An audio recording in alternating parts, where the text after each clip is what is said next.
Hey, what's up, Facebook? Ricky V in the house. Hope everyone's having an incredible Thursday. So, by the way, I just had a fourth child, so there's tons of noise in the background. It's not going away. Hope everyone's having an incredible Thursday. Hope everyone had a great Valentine's Day. I can't believe my 30th birthday is coming up, which is a little bit crazy. I don't feel 30. I don't look 30, but it's happening whether I accept it or not. So what I wanted to do today on this Facebook Live is just share a little bit with you all about my, my entire lifetime. It's been crazy. Like, I want to talk about, some of the craziness that has happened from birth up until now on a personal scale, network marketing scale, just all sorts of things. So it's going to get a little bit crazy in here. I'm going to share a lot of stuff that nobody knows about, but it's going to happen. What's up, Helen? What's up, Amy? Hey, thank you so much for tuning in. And if you had a great Valentine's Day, I'm happy for you. I'm excited for the weekend. I'm excited tomorrow's Friday. And we're going to make this thing happen. So, by the way, I'm also going to make this a Q&A. So if you have any questions while I'm dropping this live, just drop a question below. Pop it on. We're going to have some fun. And also, I want to share with you all 2 books that I just ordered. So I've been obsessed these past few weeks with a gentleman named Art Williams. And Art Williams is the guy that his net worth is like 1.4 billion or something like that. Network marketer in the life insurance industry. He was just the dude. And I'm obsessed with just understanding his mindset, his philosophy. It's a lot of good stuff. And originally, Art Williams, before he was a networker, he was a high school football coach. And so I have here, I bought a book.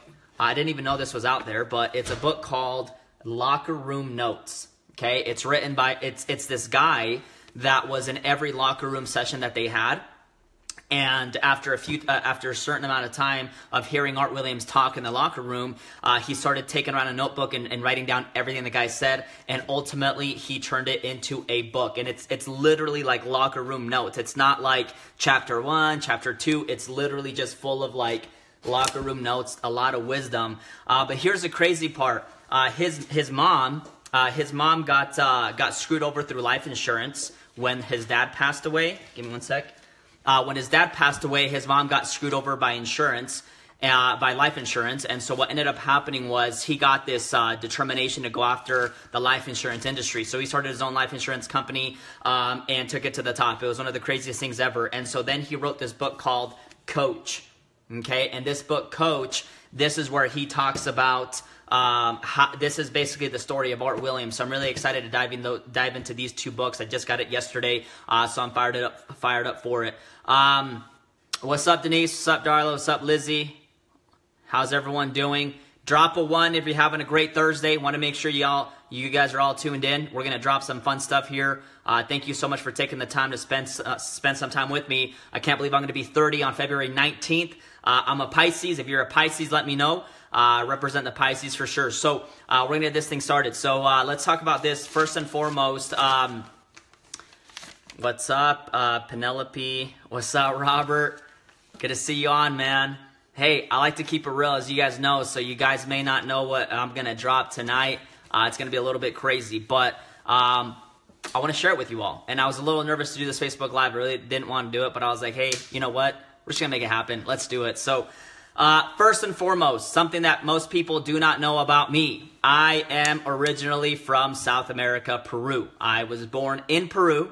For those of you who do not know where that's at, it's like 8 hours away on a plane, next to Brazil, next to Colombia and all that fun stuff. So I'm originally from Peru. I was born there. Hey, what's up, Brandy? Good to see you on. What's up, Don? Hey, by the way, if you guys find value in this Facebook Live, just go ahead and share it. But so I'm originally from Peru. I was born in the slums of Peru. Like literally, the roof of our home was made out of mud. Right? Like there was like mice running around all the time, literally like the slumps, right? And so the crazy part of that story, which I will not get into so much, is, hey, what's up, Cami? What's up, Aga? Yeah, so I'm actually fluent in Spanish. A lot of people don't know that. So I can speak 100% Spanish. It's crazy, but I can. It's probably not that crazy to believe because I look Hispanic, and sometimes I have to look in the mirror to remind myself that I am Hispanic because I've been in the U.S. since I was 5 years old. So anyways, originally from Peru. from the slums. It's crazy. I mean, there was a lot of terrorism going on at the time. There was one incident where my brother and I were at preschool, and terrorists bombed the preschool. It's crazy.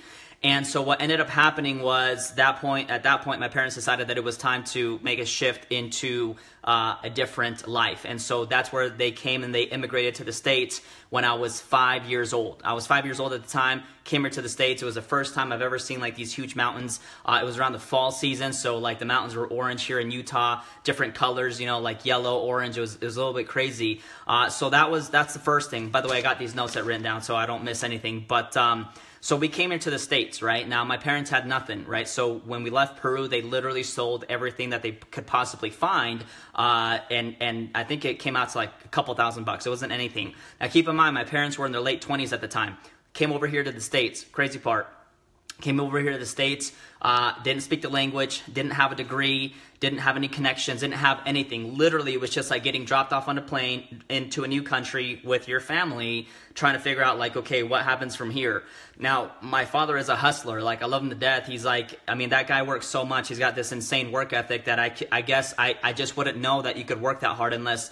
and if it wasn't for him, I wouldn't know that. Like, he's got this crazy, insane work ethic. And so the first thing that he did when he hopped on a plane, he went and he bought old used bicycles. And at the time, you could buy a bicycle for like $1, right? So you could buy a bicycle for $1, and he'd buy like these bicycles, and then he'd sell them. He'd like fix them up and sell them for like $30, $40. And that's literally how he kind of made it from the bottom to his point now. My father is like in the 10% of, you know, the population. Like, it's incredible what he's been able to do. He's self-employed, runs businesses, and has successful investments. It's pretty cool to see what he's been able to do starting as an immigrant, right? So the next thing is this, is I learned, the next thing about me is this, is how many of you guys watched a lot of like cartoons when you were little? One of the things that I always watched was Barney. So I don't know if you guys remember Barney, but I was 5 years old, and that's the only show at the time on TV that I remember ever watching and actually learning to speak English. So it only took me about 6 months to speak English. But I think that because I came from, you know, a foreign country here in the States, I always went the extra mile to become better in vocabulary and communications, right? Like, that was always important to me. But I did not know English, so I watched Barney over and over and over again, like the I Love You song, you know, like I know that, like I sing that to my daughter even till this day every single night because it just got ingrained in my brain when I was 5 years old. Learned English 6 months later. So, if you ever watch Barney, you're kind of like me. So that's what taught me how to speak English. Now, this is the funny part, okay? So now I go into first grade, and first grade was pretty crazy because, like, I was literally the only brown kid in the class, like in the school. I was the only brown kid there.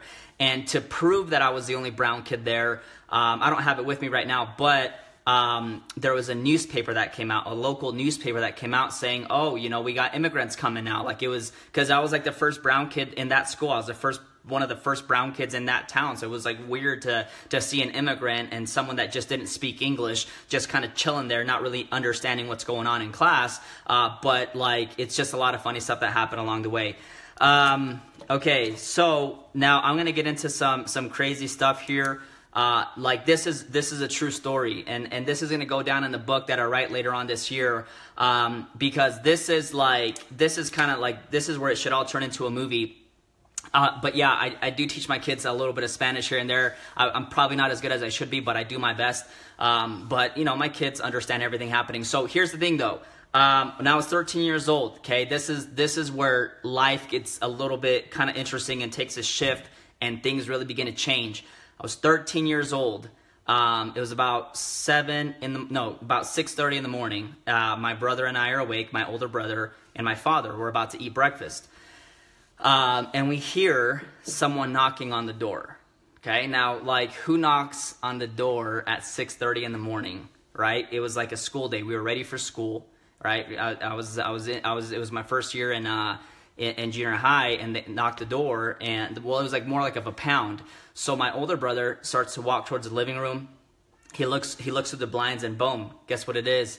It's immigration. Okay, it's INS. It's this big white van with like INS officers, right? They're like there to take the door down, take my family, and deport us back to Peru. Because what had happened was unfortunately, we had hired a shady lawyer who just used us for our money. And so, I mean, he did some things right, but for the most part, when these guys came knocking on our door, we were like clueless, because from what we knew, we were fine. We were residents of the country. We had no issues, but supposedly at that point, we had 3 letters of deportation. Okay, so they were there to deport my whole family and go back to Peru. Okay, so this is where it gets crazy. They start pounding the door. They're like pounding and pounding and pounding. And at this point, you know, like my mom's up, my younger brother's up. We're like, dude, this is crazy. This is not happening.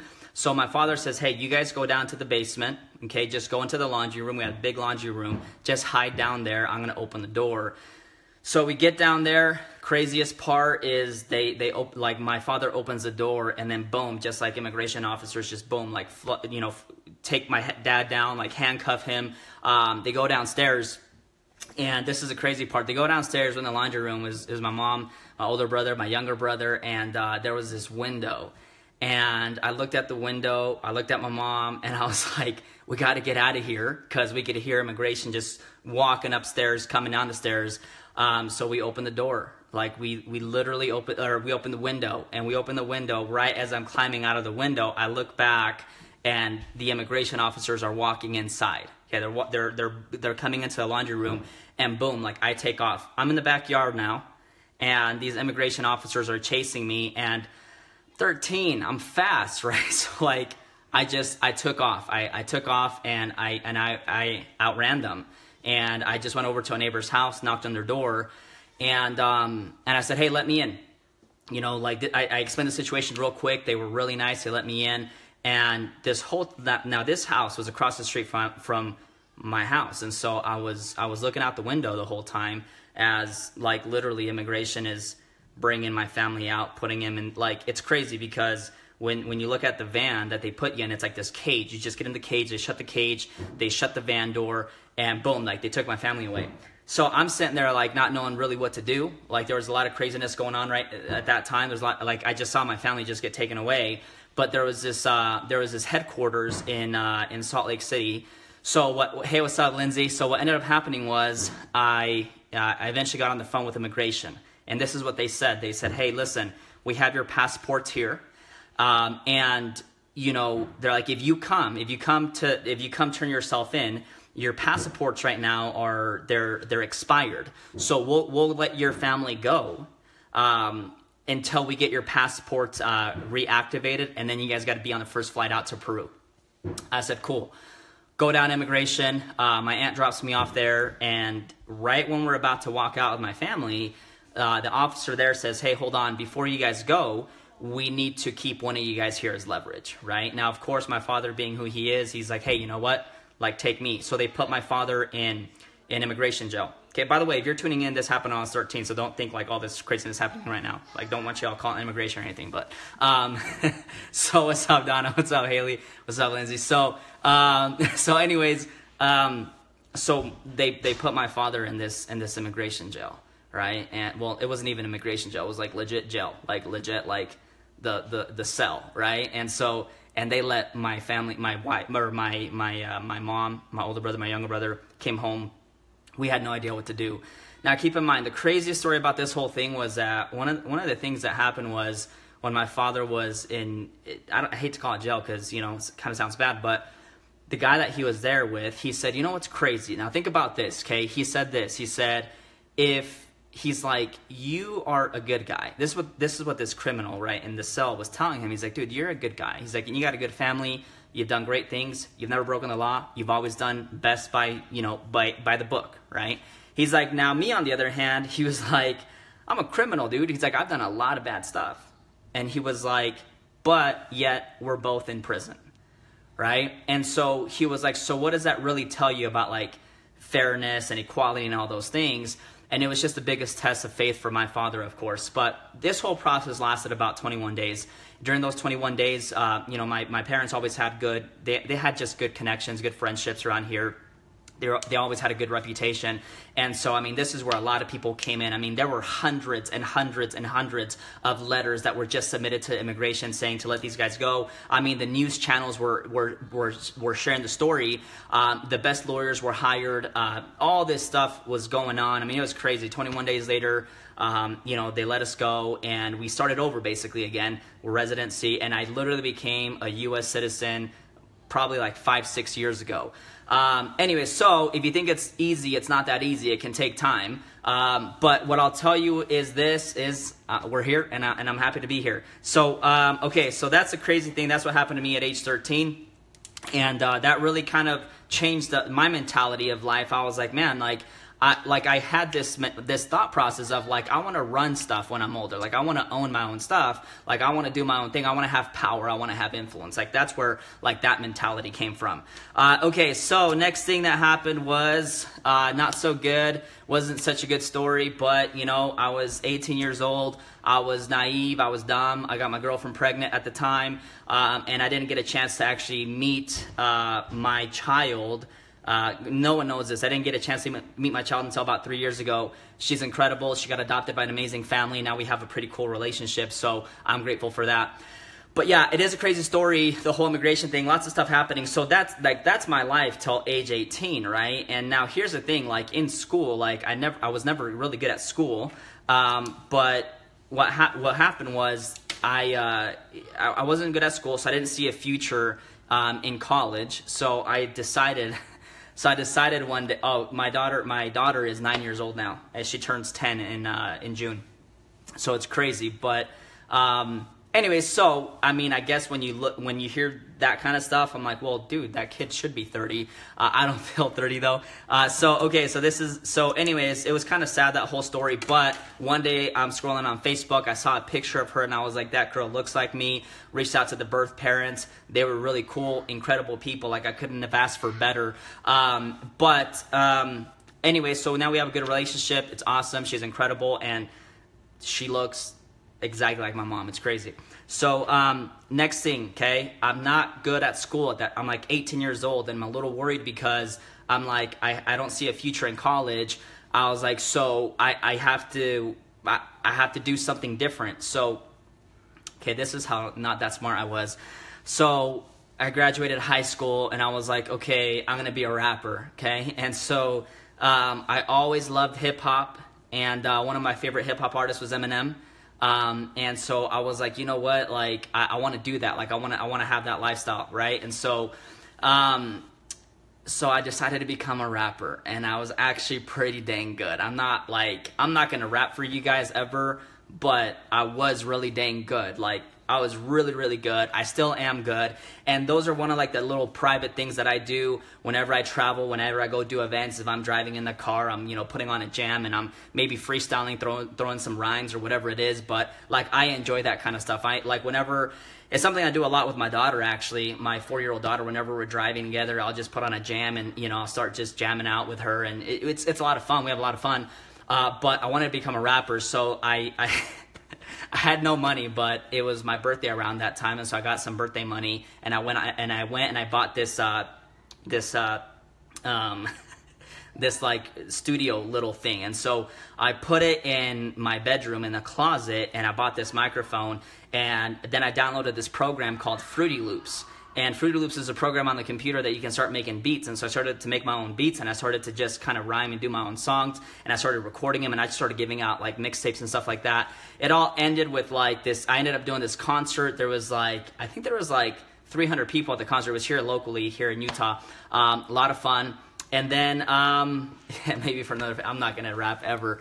That's kind of, I can't do that publicly. That's just a little crazy. But just know that I'm pretty dang good. But we ended up having a concert. There's about 300 people. But there was like some fights that broke out in the crowd, because you know how like sometimes you're in a concert and people get all hyped up or whatever, and next thing you know, like there's fights going on. And I saw some people get hurt, and I was like, oh, I'm never doing that again. So I dropped out of college, and I decided to go into, so I dropped the rap career, and I went into college. Now keep in mind, in my entire rap career, I made $0. So it wasn't that good. I just think I was extra amazing. But so I went to college. Okay, now I'm in college, and I'm like, you know what? I want to get into business. I said, I want to get into business. I always had this idea of like going into business. So but I couldn't get into business classes until I took my generals.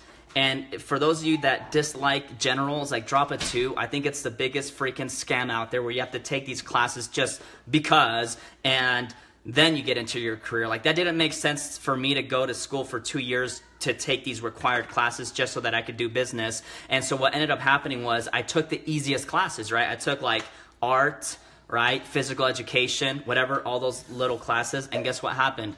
The day before I was supposed to pass my 3rd semester, I think it was, all my classes I had failed each class. So I went to each professor, but I remember specifically going to my art professor, and I said, "Hey, listen, please let me just do a report on art. Let me draw you some pictures. Let me do whatever I can, and I'll bring it to you tomorrow. And just don't flunk me." I'm like, give me a C, give me a D, whatever it is. I was like, just don't flunk me, right? So the guy was actually pretty cool, and he said, "No worries, man." He's like, "Go do a report and bring it tomorrow." I can't remember what the report was on. He's like, "And I'll make sure that you don't flunk out." I was like, "Cool." So I go home that night, and I open up the laptop, and I didn't even get halfway through the sentence where I was like, "Dude, this is not for me." I didn't turn in the report. I ended up flunking my art class. So when I flunked my art class, that's when like logic hit me, and I was like, "Holy crap!" Like, I suck at college. Like, I'm not good at this stuff. So I dropped out of college. That was the same time I got involved in network marketing. Okay, now you're going to want to stay tuned for this story of network marketing because I'm going to get into some crazy stuff, okay? So I got into network marketing, and this is funny, okay? I had no idea what network marketing was, but I was working at this job, and I just sold my car, but this job was down the street of my house. So I'm walking home, and some kid is driving this Cadillac Escalade, and he pulls over and rolls down his window and says, "Hey man, do you want a ride?" Now keep in mind, this guy that gave me this ride, like, we're best friends. Like, this is the guy that like got me into network marketing, and we're driving, and I'm thinking, like, I'm like, yeah, I'm a little like, you know, spooked out, but I'm like, yeah, my house is over here. He took me to my house, and he was in my driveway, and he said, and I say, "Hey man, like, thanks for the ride." I said, like, you know, how do you drive this car around? Like, it's a nice car, and you're young. I'm like, how'd you do it? And he's like, "Oh, you know, I help people make money." I'm like, "Well, dude, can you help me? I want to make money." Like, think about that pitch, right? Just simplicity. And he opens up this magazine he was featured in, and I'm like, holy crap, dude. So he invites me to this event, and and I go to the event, and I'm driving home that night inspired. I'm like, I did it. I said, I finally discovered what I'm going to do in life. I'm like, it's network marketing. Now, keep in mind, at that time, I thought it was like, for me, I already viewed it as a career. So when I came home to my mom and dad and I said, "Hey, this is my future. I found it." And they were like, "What do you want to do?" And I said, network marketing. It was like, and I dropped out of college. It was just not a good time. It wasn't like, it's not, I guess, the dream thing that you hope that parents want to hear from their child. Hey, I dropped out of college and I got involved in this cool like little MLM thing, right? But that's what happened. So I joined this company. Out of Minnesota. They have this energy drink with powder in it. I pour the powder in a water bottle, shake it, drink it. I fall in love with that idea. I'm like, dude, this is awesome. And now here's my first thought process when I got into network marketing. Hey, what's up, Peyton? Oh, Peyton, this next story is about you too, man. So this is what happens, okay? I get involved in this company. I see this product. It's powder in the stick. You just pour it in water, drink it, shake it. And I'm thinking, okay, that's simple. And my second thought is this. I said, what if I just called my family members in Peru and I said, "Hey, do you guys want to open up a country?" Right? So that was the first phone call I made. I called some family members and I said, "I don't know if you guys know this whole network marketing thing, but I'm like, there's this product," and they're like, "Network marketing?" They're like, "Yeah, everyone does it around here." Now, I didn't know that, but everyone everyone does network marketing overseas. Let's just put it that way. Like, it's a real career. Like, people are hungry and they view network marketing as a real career. Mostly it's just the States here where people get lazy and don't really see that there's an opportunity of a company saying, "Hey, here, we're formulating your product. We're paying for your checks. We're paying commissions. We're shipping the product. We got everything handled. You just go out and talk to people." People don't really view it so much like that out here, but I'll tell you, overseas, it's a whole different animal. Like, if you want to become extremely wealthy, make sure that your organization population grows outside of the U.S. Because that's where the real money's at. I don't want to say that. I don't mean it like that. It's not where the real money's at, but I'm telling you, it's just a lot easier in my opinion. So anyways, so now I send some boxes. Hey, what's up, Melton? So I sent some boxes out of product. I sent them to Peru, and here's the feedback. Everyone loved it. Everyone loved it. Everyone's calling saying, hey, we want more, we want more. The product wasn't registered in Peru, so here's what I did. I said, hey, don't worry. Just place orders and have your product shipped to my house. Keep in mind, like, I did not know how big this was going to go, but within about 3 weeks, there was hundreds and hundreds and hundreds and hundreds of boxes of product in my home. Like, there was no more place to put them. I had no idea this was happening. I did not know I even had the credibility to tell these people to place orders, their own money, and the product was coming to my house, and that they were going to trust me enough that I wasn't going to just go consume it or screw them over. Like, but there was hundreds and hundreds and hundreds of product here. So what I did is I called my upline. Okay, my uplines. So my buddy Peyton, a couple other guys. I said, hey, we got to go to Peru. So this is what we do. Like, we literally didn't really pack much clothes. We just filled these luggages with product, okay? And now keep in mind, the scary part is that, you know, you can get to Peru, but then when it's time to go through customs, there's gonna be a red light or a green light. And if you're walking and the red light goes off, they got to open up your luggage and they got to check what's in there, okay? If it's a green light, you're good, right? So there's like a few of us walking through and we're holding luggages. Boom, the first guy goes through good, I go through good, the last guy gets caught, boom, it goes into red, and they're saying, hey, we need to open up your bag. Now, this guy didn't speak Spanish, so he just said, no Spanish, no Spanish, and he just took off running, and anyways, it was the funniest thing, but we all made it through customs, okay? We're in Peru, and we put all this product inside of a condo, and within like hours, it was all gone. Like, I mean, there was people lining up. I mean, you would pull, like, there was this condo, you pulled up, we were rocking meetings inside of a condo. Now, keep in mind, you know, you can afford a condo in Peru because it's going to cost you maybe like, I would say $300 a month, right? To rent a beautiful condo on the beach. So we rented this condo and we were just rocking meetings from there day in and day out from like 8 a.m. Anyways, there was this huge movement that we built up.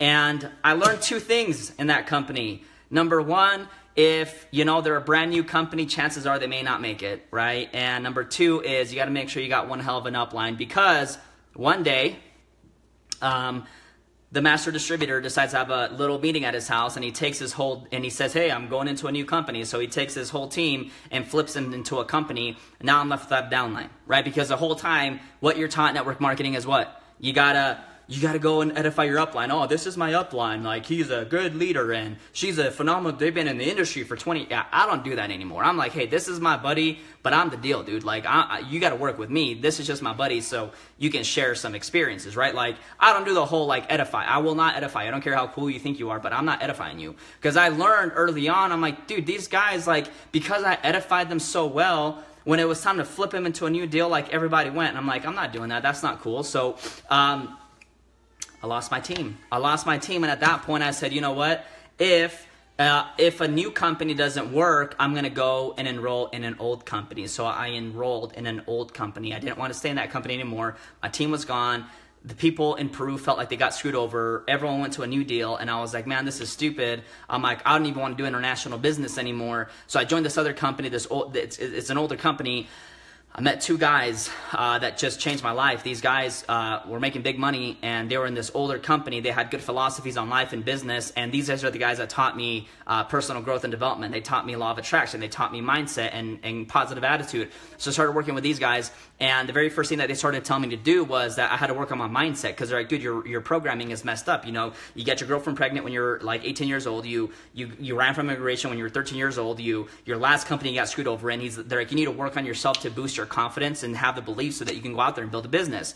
So I did that. And the craziest part is this. This is the craziest part, is then I had this insane confidence. And so I called this lady that I had on my chicken list, and now I didn't view it as a chicken list. Now I viewed it as a millionaire list. I was like, this is my millionaire list. And so I called this lady, and I said, listen, I know you're super connected, and I know you're not interested in what I'm doing. I said, but guess what? I've listened to your pitch many times. I'm like, you got to listen to mine.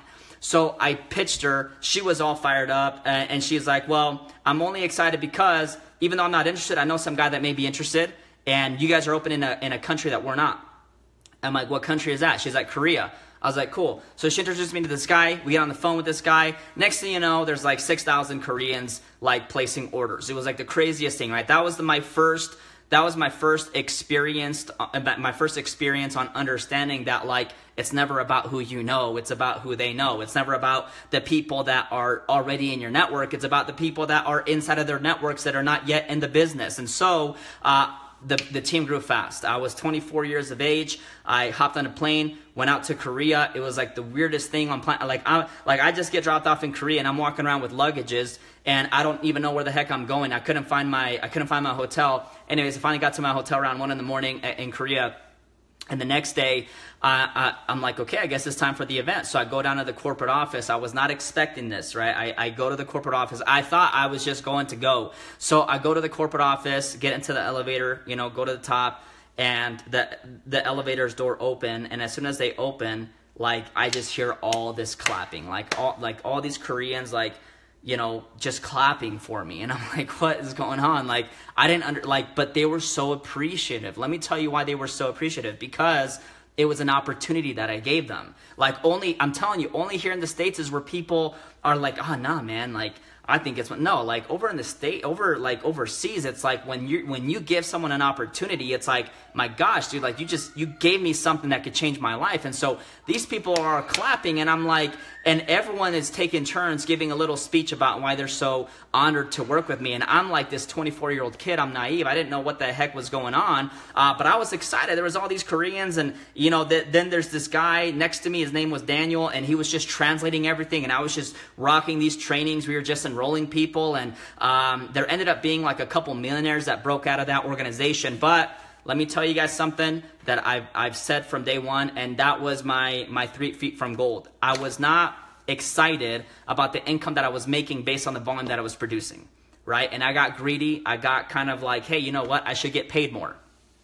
Now, keep in mind, Korea was just one market. I was registering the company now in Peru once again, and I was registering that company in Mexico, and I had teams going on in China and Italy, and I had teams in the States and in Canada. So it was a big organization.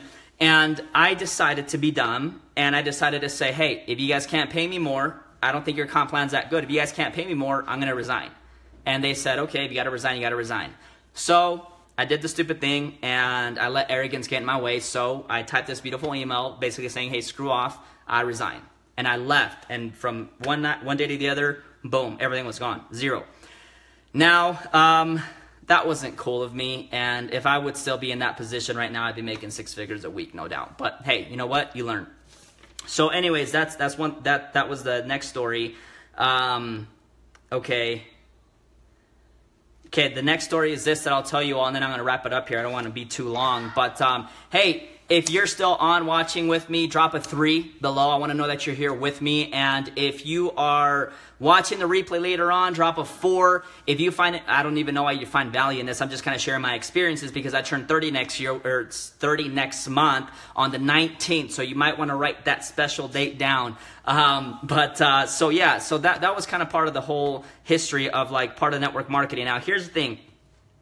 Now, I'm going to tell you guys some stuff, and I don't like to share it, but I feel like I should because, you know, I don't like to share it because it doesn't make me look so good. And, you know, people only talk about stuff that makes them look good, but I'm going to tell you guys some of, like, the stuff that I did that really screwed me up. And hopefully, if you're ever in that position and you think back on this, you can be like, dude, I don't want to be dumb like Ricky and do that. I want to be smart and learn from that mistake. But I got arrogant, and so I went off looking for deals, okay? So what happened was I met some people that invited me to be a part of a company, and they had an additional position they wanted to give me, and that position wasn't making any money, but it had a ton of volume. And they said, all you got to do is come in here and you know, drop some volume for us in that spot, that we'll give you that spot, and boom, like overnight your income will shoot up. I'm like, cool, awesome. I didn't know much. I just took their word for it, and boom, I sponsored like 40-something people very fast. We pushed about 40,000 volume in a couple of weeks very fast. And next thing you know, they say, hey, you know what? We don't want to give you the spot anymore. And keep in mind, some of my closest friends were now directly linked to them, okay?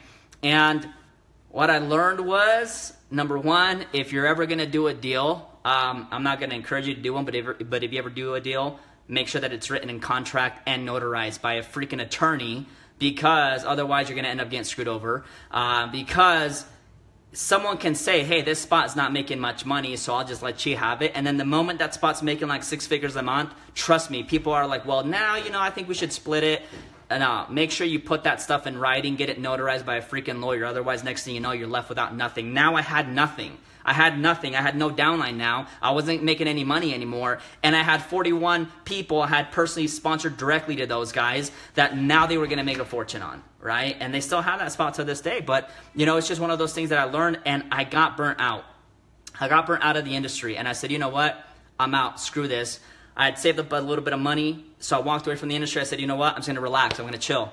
So I took a year off. Around that time was, I had my daughter. She was 2 years old at the time, and it was crazy because, let me backtrack a little bit, because now I'm kind of getting off track. I met my wife actually in that company that I took down to Peru. That's where her and I met. She had been in network marketing like her whole life, because her parents were even in Amway. So like my roots of like network marketing go like deep. Like my grandfather built Nature Sunshine out in Peru very successfully all over the damn continent, not just Peru, but other markets and stuff. So like my whole for me, it's like network marketing's from the womb to the tomb, baby. It's like, it's till the grave, man. Like I love this industry. It's just sometimes people can get a little bit crazy, but don't ever think that it's only stuff that happens in this industry. Like stuff happens everywhere, whether it's a job or college or whatever it is.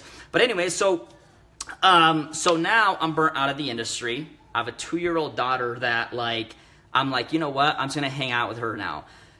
I hung out for like a year. Okay. I didn't do anything for a year. It was like the most pathetic thing, but I couldn't. Now, finally I got so broke. Okay. I finally got so broke. Money ran out. I had no more residual income coming in. I wasn't part of a network marketing company. I was going broke. No money left. I had like 30 something dollars into my name. I was so broke at the time, guys, that the saddest moment that I look back on was when I had to take my daughter to like Walmart to play with the toys, and for like an hour, and then we'd go home because I couldn't afford them.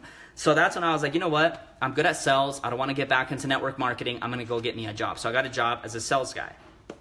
So I'm back in having a job. I remember the first day I walked into the training when you get hired at a job. And I walk in, and the first thought was, I looked out of this window, and the window was facing the mountains. The sun was shining on the mountains.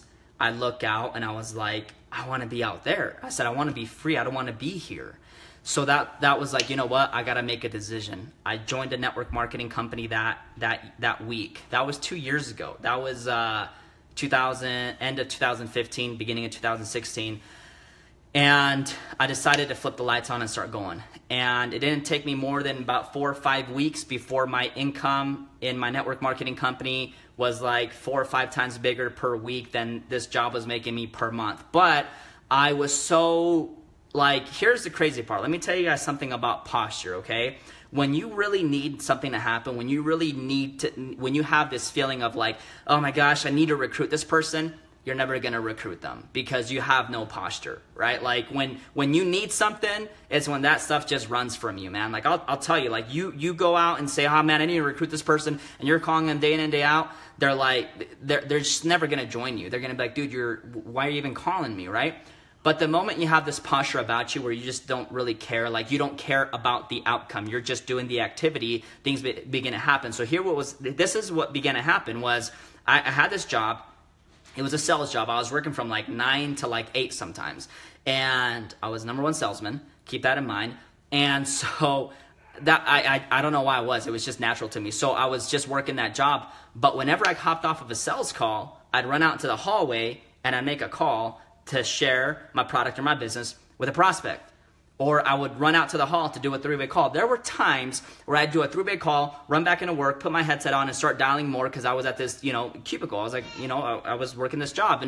And little by little, like, the business just started growing fast. But I was doing numbers. I was talking about to 20, 30 people per day during the day. And then I was talking to 20, 30 people before going to bed. Like, I had these little copy and paste messages. I'm not ashamed of it. Man, I had to work fast. I had to get out of there. I was copy, paste, copy, paste, copy, paste, copy, paste. I was copying and pasting tons of people, just letting the word get out. Like, I'm building, I'm growing, let's go. And it started to grow. And I remember my first week that we hit 5,000 a week in income, and I'm like, oh my gosh, this is the crazy. I started putting away 95% of my network marketing income because I didn't need it. I had this job that I was the #1 salesman at. I didn't need this network marketing income anymore, but it was nice to have, and it just started growing, and it started growing, and it started growing. I was like, dude, this is the craziest thing. And I believe that it happened. Let me tell you why it happened. Because I didn't really care about my job so much. And it's not that I didn't care, but I knew it wouldn't be where I was going to be forever. And so there were people that were, we were selling packages of $15,000, $10,000. Most people at that job were taking days to make a sale. I was closing people in 13 minutes. Because to me, it was like, listen, you either buy this or you don't. You either need it or you don't. I can't sell you on it. If you don't want it, don't buy it. Like, that was my mentality. And they either bought it or they didn't. Like, I had this guy invest $14,000 in about 13 minutes. Like, I had 13 minutes to build rapport, 13 minutes to give him my pitch and just be like, dude, this is either for you or it's not. And behind the scenes, as I'm working my network marketing business, the same thing was happening. Hey, you either see the vision or not. I just need to cross you off my list, or I need to recruit you. We need to start building. Like, that was my mentality. Started grinding and grinding and grinding, and it started growing. And next thing you know, like, I got addicted to the mentality of, I had my commissions coming in for my network marketing business every week, and I had my commissions coming in for my job every single week. So I got addicted to the 2-paycheck weekly lifestyle. So if you are a network marketer right now and you're making money in network marketing and you got a job, don't feel like you got to quit. There's this huge persona out there of people like, oh, I want to be full-time network marketing. Full-time network marketers, are you kidding me? Like, tell me last time you worked full-time in your network marketing business. Like, for me, like, I'm not going to sit here and say, yeah, man, I hustle from 4 in the morning till like 4 to 3 a.m. and I just work. No, I don't do that. Like, what I'm trying to say is like, no one ever goes out there and works full-time. Like, come on, let's be real here. Now, I'm not going to say you never. Like, if sometimes you have this burst of energy that you want to really get out there and make something happen, of course you get obsessed, you go make it happen. I've been in that mentality, but for the most part, if you have a job and you're making good money and you're making some good money in your network marketing business as well, don't quit your job yet. And if your upline tells you to quit your job and go all in, tell them to screw off. Like, seriously, like, you can make a ton of money, and think about how fast you can pay off your mortgage, how fast you can pay off your car, how fast you can get out of debt by having 2 income checks coming in every single week. Like, it's outrageous how fast your life can change, like overnight almost, when you have money coming in from 2 different things.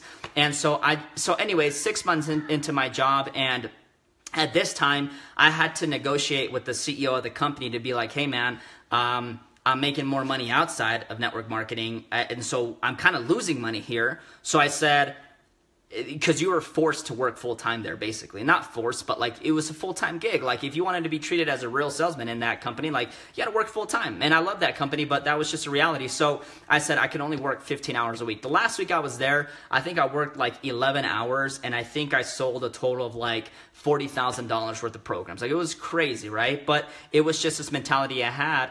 And then my daughter one day says, it was a Sunday night. No, it was Monday morning, okay?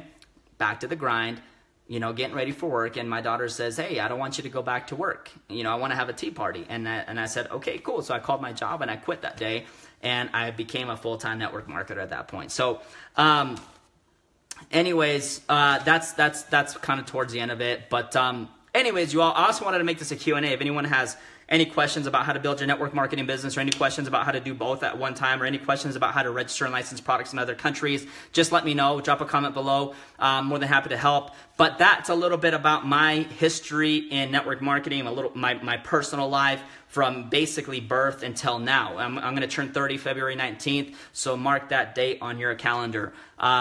Nothing big is going to go down. Like, you know, my wife was asking me, like, don't you feel different? I was like, nah, like, cause you know, like for me, I don't feel like I look 30, and I don't feel 30. I feel healthy. January 1st, up until now, I haven't ate sugar, flour, or salt. Like, I've been on a healthy diet, and so like I just feel good. I feel good, and you know, like if you saw the way I chase my kids around, you'd think I'm just another kid in the family. Like I don't even act like a dad sometimes to these guys, because I'm always running around with them, wrestling with them, playing with them, teasing them, you know, singing with them. I love hanging out with my kids. These days, I'm a homebody. I'm a homebody because I love to be with my buddies, with my kids, you know. So, anyways, so and then the last thing. I wanted to finish it with three things just three simple facts about me, okay? And these are kind of funny, and then I'm going to wrap it up. And if you guys have any questions, let me know. And yes, to answer your question, Christine, I'm always recruiting. But here's what I'm going to tell you about recruiting, okay? Listen, and this might piss off some people, but we're living in the day and age when everyone wants to be this attraction marketer. So if you go look at most people's Facebook pages, what does it say on their about section? It says, oh, my name is so-and-so, and I am the CEO of my life, international, global, worldwide. And all of a sudden, you get intimidated to even talk to them. I don't get intimidated to talk to anyone, period. I don't care who you are. But here's what I'll tell you, is that if you have attraction marketing and zero work ethic behind the scenes in Messenger and in talking to people and in following up with people, then attraction marketing is worthless to you. Now, if you suck at attraction marketing, but you're good behind the scenes, because that's what I was. I sucked at attraction. I think I still suck at attraction marketing, but guess what? Like behind the scenes, I'm a freaking hustler, baby. Like I'm good at what I do. I reach out to people day in and day out. I'm probably right now in about 200 to 300 different conversations on Facebook. I'm always talking to people. I'm always staying in the flow. I'm always staying in the constant reach outs of meeting new people, following up with people, building relationships. I'm just that guy. So my mentality is like, hey, if you're good at attraction marketing, you're not getting results. It's because you suck at the real part of the game, which is what? Reach outs, conference calls, Zoom calls, events, driving volume, recruiting people behind the scenes on Facebook Messenger, on phone calls, or on text messages. But if you suck at attraction marketing and you're good at that stuff, you'll still make it. But here's what I'll tell you. If you become good at attraction marketing and the behind the scenes stuff and you mesh it together, like you'll just be unstoppable. And so my whole advice with the whole attraction marketing thing is just be yourself and show the world who you are. You know, sometimes we feel like we have to fit in this little format, but if you notice, the people that get the most love out there are the people that are just themselves, people that don't have to hype anything up or pretend to be anybody. So just be yourself. So I'm going to end it with three things. And if you have any other questions, just drop comments below. Thank you for asking that, Christine. Appreciate you. I'm going to wrap it up with not three questions, but three things about me. 3 facts about me. Number 1 is my bed has to be done. I am OCD. If my bed isn't done, like I just pace around the house like this lost zombie that doesn't know where he's going. I'm so OCD that like even my books have to be like put correctly. When I write, it has to be perfect. Like, you know, if you saw my handwriting, you'd be like, damn, this guy can write pretty damn good. Like I just have to stay in between. Like,